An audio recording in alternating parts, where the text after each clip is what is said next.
Hello and welcome to my YouTube channel.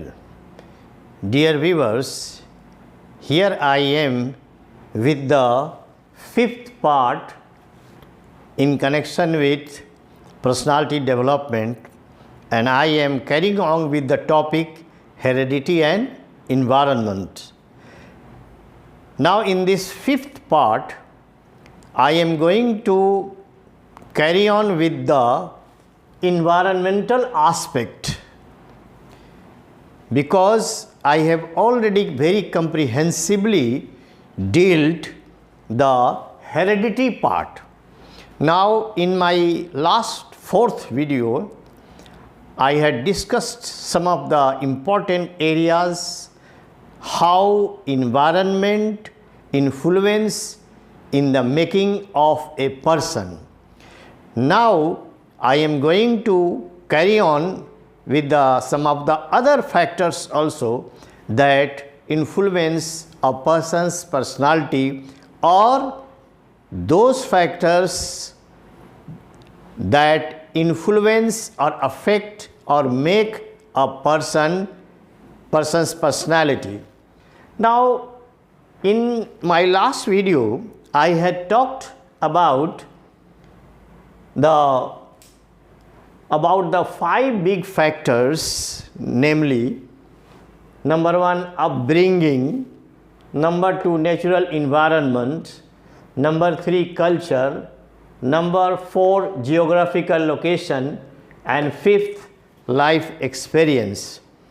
But I am, first of all, let me start from these four great quotations. ये जो यहाँ पर चार बड़े quotations हमने लिखे हैं एजुकेशन से संबंधित, यहाँ से हम शुरू करेंगे, फिर हम उस फैक्टर्स पर आएंगे। आप देखें कि education is a life long process. शिक्षा एक निरंतर प्रयास है, लाइफ लॉन्ग प्रोसेस है। As I told you in my last video, learning starts from womb and goes up to tomb. इंसान माँ के गर्भ से लेकर कब्र तक सीखता रहता है। 100 साल, 200 साल, 500 साल भी उम्र किसी की हो जाए तो उससे पूछा जाए कि क्या आप लाइफ के हर एक्सपीरियंस को, हर चीज़ को हासिल कर चुके हैं, तो वो कहेगा कि नहीं भाई, अभी तो लगता है कि अभी हमने शुरू किया है। तो ये एजुकेशन जो है लाइफ लॉन्ग प्रोसेस है। फिर education is preparation for life. Education किसका नाम है, शिक्षा किसका नाम है? जो ज़िंदगी के लिए शुरुआत करता है, जो बताता है कि आपको ज़िंदगी कैसे जीना है, कैसे सीखना है। प्रिपरेशन है, लाइफ के लिए प्रिपरेशन करने की, जो तैयारी करने के लिए जो बताए, वही सही शिक्षा है। फिर आप यहाँ देखिए, education is making of man. शिक्षा इंसान को आदमी बनाती है। आदमी तो सब है, इंसान कोई कोई है, इंसान कोई कोई है। तो जिस शिक्षा के हासिल करने से आदमी नहीं बन पाता है, ना उसमें आदमियत आ रही है, ना इंसानियत आ रही है, तो गोया वो शिक्षा सही हासिल नहीं की है, ना सही उसको दी गई। और चौथा और जो सबसे इम्पॉर्टेंट आस्पेक्ट हमेशा आता है, ये man is a social animal. Aristotle ने जो बतलाया कि मनुष्य एक सामाजिक प्राणी है। अगर इस सामाजिक वर्ड को, जिसको हमने बॉक्स बना करके घेर दिया है, सोशल एनिमल, अगर सोशल निकाल दीजिए तो एनिमल बच जाएगा। अब आप पूरे वर्ल्ड को घूम जाइए, समझ जाइए। विडंबना ये है कि अभी शिक्षा का बहुत ज़्यादा प्रचार प्रसार हो रहा है।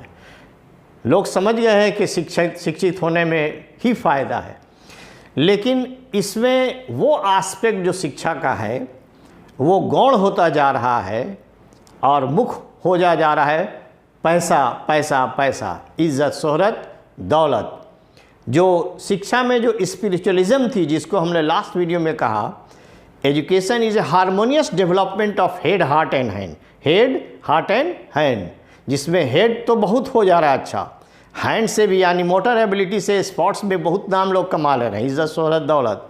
लेकिन स्पिरिचुअलिज्म अगर आपको डोमिनेट करे, दोनों पर डोमिनेट करना चाहिए स्पिरिचुअलिज्म, अध्यात्म, मोरल वैल्यूज़, ह्यूमन वैल्यूज़, ये डोमिनेट करने चाहिए हेड पर भी और हार्ट पर भी। अभी यही चीज़ का कमी होती जा रही है, जिसकी वजह से दुनिया में बहुत सारी खराबियां पैदा हो रही हैं। तो मैं इन चारों कोटेशन अगर आप देखें कि life long process, preservation for life, making of man और सोशल एलिमेंट, तो आखिर ये बनता कहाँ है, ये लाइफ बनती कहाँ है? इन्हीं 4 जगहों में बनती। 5 फैक्टर्स इसको डिटरमिन करते हैं। अब आप आइए इस फैक्टर पर, अपब्रिंगिंग, उसकी परवरिश, लालन पालन कैसे करते हैं? तो एक बच्चा जब जन्म लेता है तो माँ बाप को देखता है वो। अब माँ बाप और उसके बाद फैमिली देखता है। तो फैमिली इंडिविजुअल फैमिली हुई, एक है माँ है, बाप है और उसकी अपनी औलादें हैं। तो ये इंडिविजुअल फैमिली हुई।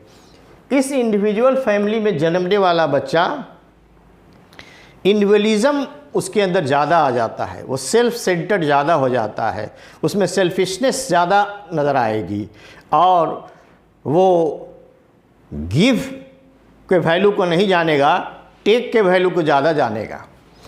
उसके अंदर सेक्रीफाइस की भावना कम होगी, टॉलरेंस की भावना कम होगी, एडजस्टमेंट की भावना कम होगी।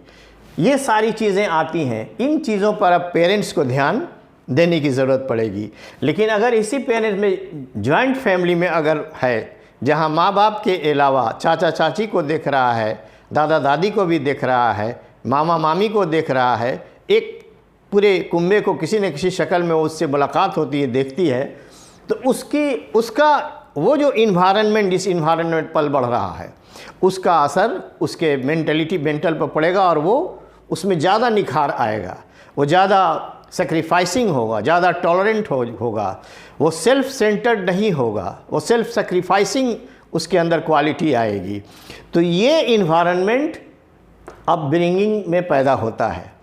उसके बाद अब आते हैं, इसके बहुत सारे फैक्टर्स हैं जॉइंट फैमिली के। अब इंडिविजुअल फैमिली और जॉइंट फैमिली के भी अपने निगेटिव पॉजिटिव एस्पेक्ट हैं। अभी के दौर में ज़्यादातर आदमी अपने बच्चों के साथ कहीं बाहर गांव को छोड़ के काम पर निकल चुका है।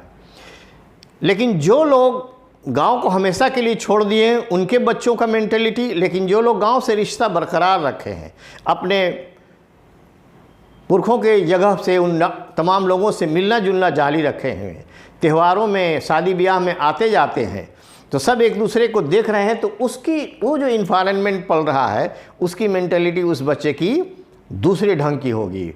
वो सेक्रीफाइसिंग होगा, टॉलरेंट होगा, एडजस्टिंग की क्वालिटी होगी, उसके अंदर अफेक्शन होगा, लव होगा, गिविंग क्वालिटी होगी, सिर्फ टेकिंग का मेंटेलिटी नहीं होगा। उसके बाद आप आए नेचुरल इन्वायरमेंट। नेचुरल इन्वायरमेंट जैसे हमारा मुल्क बहुत बड़ा मुल्क है, कश्मीर से कन्याकुमारी तक, आसाम से महाराष्ट्र तक, तरह तरह के ज्योग्राफिकल उसके अंदर फैक्टर्स हैं, जिसमें air, water, village life, town life.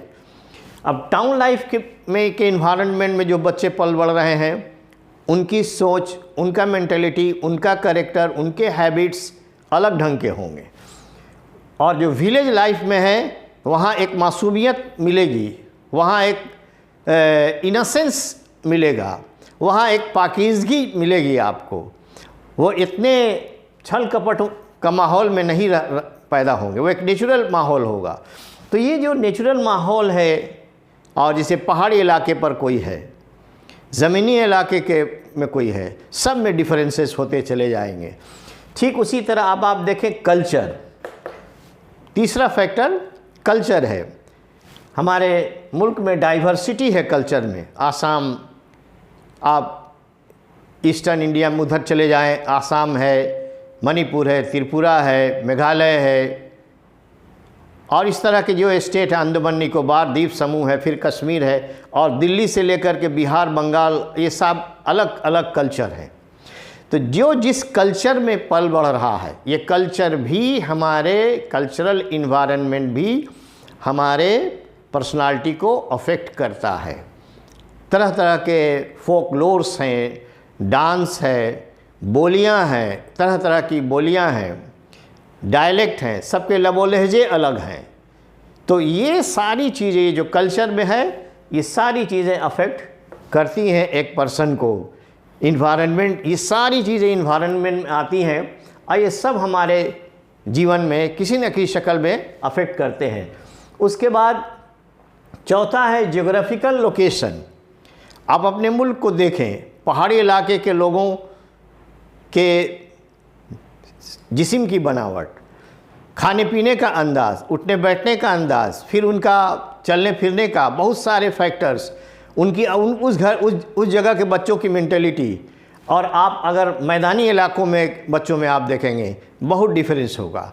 तो एक इन्वायरमेंट, ये सारी फैक्टर्स डिटरमिन करते हैं हमारे पर्सनालिटी को, अफेक्ट करते हैं। और उसके बाद लाइफ एक्सपीरियंस में बहुत सारी चीज़ें सिमट के आती हैं, जो लाइफ एक्सपीरियंस को और वाइड रेंजिंग हम अगले एपिसोड में समेटेंगे कि ये ज़िंदगी का एक्सपीरियंस क्या है। जैसे कि हम यहाँ बता ही रहे हैं, लाइफ लॉन्ग प्रोसेस है एजुकेशन, लाइफ लॉन्ग प्रोसेस है। जो 70 साल पहले जो धारणाएं थी आज वो लगभग ख़त्म हो गई हैं।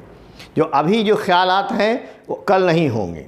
एक ज़माना था जब रिसीवर वाला मोबाइल था और आज एंड्रॉयड मोबाइल आप यूज़ कर रहे हैं। तो सब मेंटेलिटी बदलती चली जाती है, लाइफ लॉन्ग प्रोसेस है, ये लाइफ एक्सपीरियंस है। ये सारी चीज़ें लाइफ एक्सपीरियंस में बहुत सारी चीज़ें आती हैं इंसान के लाइफ एक्सपीरियंस में। एक बात बता करके हम इस वीडियो को समेटेंगे और अगले वीडियो में हम बताएंगे, जैसे हम कहते हैं कि किसी आदमी के कैरेक्टर को अगर जानना है तो आप उसके दोस्तों को आपसे बात कर लें, आप उसको देखें कि क्या किसके साथ उसका उठना बैठना है। कंपनी मेक्स और अनमेक्स ए मैन, कंपनी मेक्स और अनमेक्स ए मैन। तो ये लाइफ एक्सपीरियंस, ये सारे फैक्टर इन्फ्लुएंस करते हैं एक बच्चे को जवानी तक, और फिर वहाँ से लेके हमारी उम्र तक आने में भी इंसान कुछ न कुछ सीखता रहता है, बदलता रहता है। तो ये पर्सनालिटी एक बैक कहीं किसी की डेवलप हो जाती है।